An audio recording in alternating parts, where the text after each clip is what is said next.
మా చింతల్లో ఉంటాం సార్ మేము చింతల్లో. అయితే మేము 2021 నుంచి కూడాను మేము గల్లీ లీడరు అదే వివేకా గౌడ్ అదే టీఆర్ఎస్ పార్టీ తరపున ప్రెసిడెంట్గా గెలిచాడు మధుకర్ రెడ్డి. వాళ్ళ ఇంట్లోనే మేము రెంట్కుంటాం అనమాట. అయితే మా బిల్డింగ్ వాళ్ళంతా మొత్తం పోర్షన్లు 11 పోర్షన్లు ఇలా ఉంటాయి ఆ బిల్డింగ్లో. అందరూ చీటీలు కడుతున్నారు 42 నెంబర్లో. అలాగా మంచి మనిషి మేము 15 ఏళ్ళ నుంచి 20 ఏళ్ళ నుంచి కడుతున్నాము, ఎక్కడికి పోదు, ఇల్లు ఏమైనా కొనుక్కుందరు కానీ మీరు ఇలాగ జాబ్ చేస్తున్నారు కదా, పిల్లోడు చిన్నోడు కాబట్టి ఇప్పటి నుంచి రూపాయి దాచుకోండి అని చెప్పారు. సరే మన పేరెంట్స్ కంటే మనకంటే బాగా వీళ్ళు చెప్తున్నారు కదా అని చెప్పేసి మన మంచి అన్నట్టు మేము ఇలా చీటీ వేసాం సార్. నాలాగే ఇంకా చాలామందిని అక్కడక్కడ చుట్టుపక్కల కుత్బుల్లాపూరు, చింతలు, ఇంకా కోంపల్లి చాలా వరకు మందిని ఫ్రెండ్స్ ద్వారా అలా పరిచయం చేసి చీటీలు వేశారు. ఇంకా అధిక మొత్తంలో డబ్బు వచ్చింది. ఆమె కూడా ఇంట్లోనే ఉండేది అనమాట. అదే వాళ్ళ ఎప్పుడు వెళ్ళినా సరే కలెక్షన్కి పోయింది అనేది. డబ్బులకైతే మాత్రం మా చీటీ లాస్ట్ అయిపోయింది. వాళ్ళ కొడుకు హర్షాని వాళ్ళందరినీ పంపించేది అనమాట.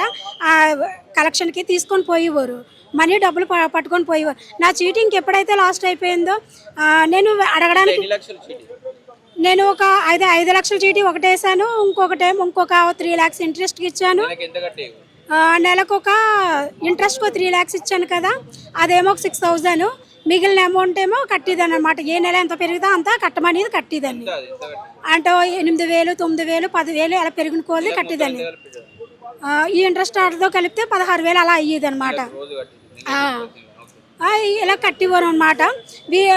కట్టివారు. ఆమె 10 రూపాయలు ఇంట్రెస్ట్ తిప్పుకుండేదంట. మాకైతే మేకల నాగమణి, వెంకటేశ్వర నగర్ రోడ్ నెంబర్ 2లో ఉంటుంది ఆమె. సొంత ఇల్లు కూడా ఉంది. కాకపోతే మాకు ఒక్క విషయం ఇప్పుడు బయటికి వచ్చినాక తెలిసిందనమాట. ఆమె ఇంతకుముందు కూడా వేరే ఏరియాలో ఉండి రెంట్కుంటూ చీటీలు వేసి చిన్న 5,000, 10,000 నుంచి 20,000, 30,000 అలా చీటీలు వేసుకొని అక్కడ కూడా మోసం చేసిందంట. ఇప్పుడు వాళ్ళు బయటకు వచ్చి కొంతమంది చెప్పడం వల్ల మాకు తెలిసిందనమాట. అప్పుడు ఈ కూనా ప్రతాప్ గౌడ్ వాళ్ళ మేనల్లుడు రవి గౌడ్ వాళ్ళు ఉన్నారా, వాళ్ళు సెటిల్మెంట్లు చేస్తారంట. కేసు అది అవనివ్వకుండా ఇలాగ సెటిల్మెంట్ చేస్తారు. ఇప్పుడు ఇంకా మంచిదని చెప్పి లీడర్సు, ఓనర్సు, చుట్టుపక్కల వాళ్ళందరూ చెప్పడం వలన సరేలే, మాకు తెలియదు ఎప్పుడో జరిగింది, తెలియదు మాకు. అయితే ఇప్పుడు కూడా వేయించారు చాలామంది, అధిక మొత్తాల్లోనే వేసారనమాట. కొంత 5 లక్షలు, 10 లక్షలు, కొంతమంది ఇంట్రెస్ట్కి ఇచ్చిన వాళ్ళు కూడా ఉన్నారు అమౌంట్. కానీ మా 10 లక్షల వరకు పోయాయండి. ఆ 10 లక్షలు కాస్త మేము మా అత్తకి బాగోలేదు, క్యాన్సరు, కీమోథెరపీస్ పెట్టించాలక్క, నేను నీకు ఇచ్చిన అమౌంట్ అయినా ఇవ్వు, ఇప్పుడు నా చీటీ అమౌంట్ అనేవి, చీటీ కూడా లాస్ట్ అయిపోయింది కదా అనేసి అంటేనేమో ఈరోజు రేపు ఎల్లుండు ఆ పక్క వాళ్ళు వచ్చేవారు. ఆ పక్క ఆవిడ వచ్చి చెప్పేదనమాట, అమ్మ నీకే నీ చీటీ వచ్చేసరికి నీ అదృష్టం ఇలా అయ్యింది, ఆమె అకౌంట్ అది బ్లాక్ అయిపోయింది, ఇది ఎక్కువ మొత్తాల్లో చీటీ బిజినెస్ ఎక్కువ అవడం వల్ల ఇలా జరిగింది అంటే, మరి టైం ఎప్పుడు వర్క్ అవుతుంది అని అంటే, ఒక 1 monthలో అది సబ్మిట్ చేసాక అయిపోతుంది ఆ పని కూడాను. ఇస్తానంటే 1 month కాస్త 1 month పోయినాక వెళ్తేనేమో ఇంకొక 15 days, ఇంకొక 1 month అన్నది, మళ్ళీ ఇంకొక 1 month కాస్త పోతే 1 month అన్నది. అక్క నిజంగా నువ్వు ఇలా చేస్తా సరే, నీకు నేను ఫోర్స్ చేయట్లేదు, నీకు ఇంట్రెస్ట్కి ఇచ్చాను కదా, ఆ 3 lakhs అయినా ఆ అమౌంట్ అయినా ఇచ్చేయు, మా అత్తకు బాగోలేదు. నిన్ను ప్రజావానికి వచ్చాము. వస్తేనేమో వాళ్ళు ఏమన్నారంటే అందరూ రావాలి అని చెప్పారనమాట. ఆ రోజు 10 మంది వరకు వచ్చామన్నమాట. అందరూ రావాలి అంటే అందరూ వచ్చిన వాళ్ళ వరకైనా తీసుకోవాలి కదా. కానీ మరి అన్నారనమాట. ఈఓడబ్ల్యూలో కేసు అయితే మేము వెళ్ళినప్పుడు ఫైల్ అవ్వలేదు, బయట వాళ్ళందరూ వెళ్ళినాక కేసు ఫైల్ అవ్వలేదు. మా గల్లీ లీడరు మధుకర్ రెడ్డి, టీఆర్ఎస్ తరపున గెలిచిన వ్యక్తి ఉన్నాడు కదా మధుకర్ రెడ్డి, ఆ మధుకర్ రెడ్డి ఆమె ఫ్రెండ్ ఉంది కదా, మేకల నాగమణికి ఫ్రెండ్, ఆమె ద్వారా కేసు వేయించాడు. ఆమెను సేవ్ చేయాలంటే ఎలా, మిగిలిన వాళ్ళ పేరు మీద కేసులు వేసారే అనుకోండి, మరి ఆమెని కోర్టుల చుట్టూ లాగుతారు. ఇది మేమేమనుకున్నాము అంటే, ఇన్ని కోట్లు అయ్యాయి, 10 కోట్ల వరకు దోచుకొని పోయింది. మనం మనిషి ఒక 1,000 రూపాయలు వేసుకొని ఒక లాయర్ని పెట్టుకొని కేసులో కోర్టుకు లాక్కెళ్దాము దాని వైపు. ఎందుకంటే నాకంటే ముందు చీటీ వేస్తారు కదా, పిల్లల చదువు కోసం వేసుకోండి అని అంటే వేసుకున్న వాళ్ళు ఉంటారు కదా, బంగారాలు కూడా తాకట్టు పెట్టుకొని నీకు 2వ చీటీ ఇస్తాను, 5వ చీటీ ఇస్తాను, అలా పొడిగించుకుంటూ పోతూ అలా 10వ చీటీ వరకు సరేలే ఎక్కువ డబ్బులు వస్తాయన్నారు. గోల్డ్ కూడా తాకట్టు పెట్టి ఇచ్చేసారు. గోల్డ్ తాగడ పెట్టి చీటీ కట్టుకుంటూ పోయారు సార్. కట్టుకుంటూ పోయారు. అయితే పొలిటికల్ నాయకుల దగ్గర పోతేనేమొచ్చి ఇస్తుందిలే రేపిస్తుంది ఎల్లుండిస్తుంది, ఆ చెక్కులు ఇచ్చింది కదా అవి ఇచ్చింది కదా జెన్యూన్ పర్సనే కాబట్టి అలాగ ఇచ్చింది ఇది అది అని చెప్పుకుంటూ వచ్చేవారు. సరేలే అనుకొని అనివ్వరు. తర్వాత ఎవరైనా కొంచెం నువ్వు ఇలా చేయడం బాగోలేదు అని గట్టిగా నిలదీసి అడిగే వాళ్ళు ఉన్నారే అనుకోండి, మహా అయితే ఏం చేయగలరు, ఇది చీటీలు వ్యవహారం, నువ్వు పారిపో. ఎవరు బీజేపీ నాయకుడు ఆయన పేరు నాగదీప్ గౌడ్, ప్రెసిడెంట్, గల్లీ ప్రెసిడెంట్. ఇంకా ఏం జరుగుతుంది, ఇంకా అంతకు మించి వీళ్ళు ఏమి చేయలేరు. పోలీస్ స్టేషన్లు మన చేతుల్లో ఉన్నాయి, అన్ని చేతుల్లో. ఆమెకి ఎవరైనా చీటీ ఇవ్వాల్సిన వాళ్ళు ఉన్నారంటే కానిస్టేబుల్ని ఇప్పటికీ కూడాను ఆ కావడి భవాని మా మధుకర్ రెడ్డి ద్వారా కానిస్టేబుల్ ఇళ్ళ మీద తీసుకెళ్ళిపోయి ఆమెకి ఇవ్వవలసిన వాళ్ళు డబ్బులు ఉన్నారు కదా వసూలు చేసుకుంటుంది ఇప్పటి వరకును. మేమేం పాపం చేసాం, మరి మాకు కూడా ఇప్పించాలి కదా ఆయన. గవర్నమెంట్ని ఇల్లీగల్ పేరుతో చీటీల పేరుతో గల్లీ లీడర్స్ పోలీసు వాళ్ళు జేబులు నింపుకుంటున్నారు. మమ్మల్ని ఏమో రోడ్డు పాలు చేశారు.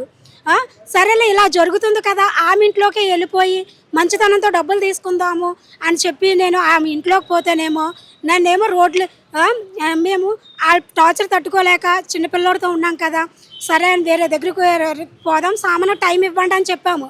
ఆ ఇంట్లో ఉన్న గల్లీ ఉన్న వాళ్ళ చేత మమ్మల్ని పోలీసు వాళ్ళు నైట్ 10:30కి పిలిపించి మరీ కొట్టారు. పోలీసు వాళ్ళు కొట్టారు. మా హస్బెండ్ చెయ్యది మీరు కేసు అన్నారంటే జడ్జిలు మా చేతుల్లో ఉంటారు. అందరు వివేక గౌడ అదంతా మల్కాజ్గిరి ఆయన చేతుల్లో ఉంటారు వాళ్ళంతాను. జడ్జి కూడా వాళ్ళు చెప్పినట్టే వింటారు.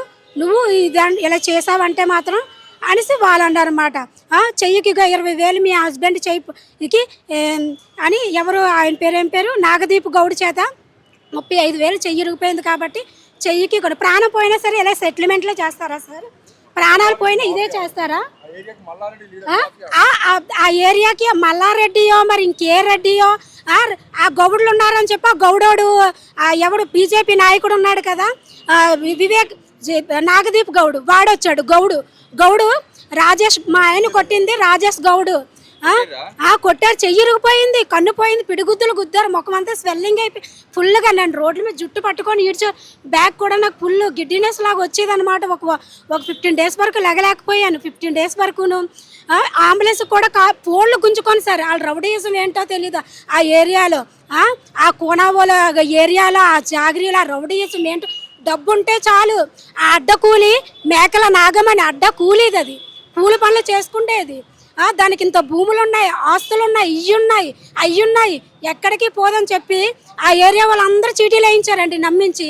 అక్కడికి లీడర్లు కూడా ఉన్నారు, ఎక్కడ పోదు మన మనిషి అన్నట్టు. ఓటు బ్యాంకింగ్ కోసమని దాన్ని దాచిపెట్టి కేసు వేశారు సార్. ఆ కేసు కూడాను మేము పోలీసు వాళ్ళకి కూడా చెప్పాం సార్, కానీ పట్టించుకోలేదు పోలీసు వాళ్ళు కూడాను. మేము బయట వాళ్ళు వెళ్తే కేసు తీసుకోలేదు, వాళ్ళు వెళ్తే మరి ఆమెను కాపాడుకోవడానికి కేసు వేశారు. ఇప్పుడు వీళ్ళు మళ్ళీ వాళ్ళ ఇంటికి పోతున్నారు. విల్లాలో పెట్టారండి, ఇంద్రేశంలో విల్లాలో పెట్టారు దాన్ని. విల్లాలో మామూలుగా కాదు, ఒక అడ్డ కూలీది. దాని మొగుడు ఇంట్లోనే కూర్చొని తింటాడంట. మాకేమని చెప్పేవారు ఆ పక్క వాళ్ళు 4 లక్షల జీతము. వాళ్ళ తమ్ముడు గురుస్వామి ఉన్నాడు, ఆడేమో CI, వాడికి 2 లక్షల జీతం. ఆమెకు చీటీల మీద 5 లక్షలు లాభం వస్తుంది, ఇలా అలా అని చెప్పి. సరే చిన్న మనుషులు చెప్పారు చుట్టుపక్కల, అంటే మామూలు విషయం అనుకుంటే లీడర్స్ కూడా సపోర్ట్ సార్. లీడర్స్ కూడాను పోలీసు వాళ్ళ సపోర్ట్ అయితే ఉంది ఆమె వైపు.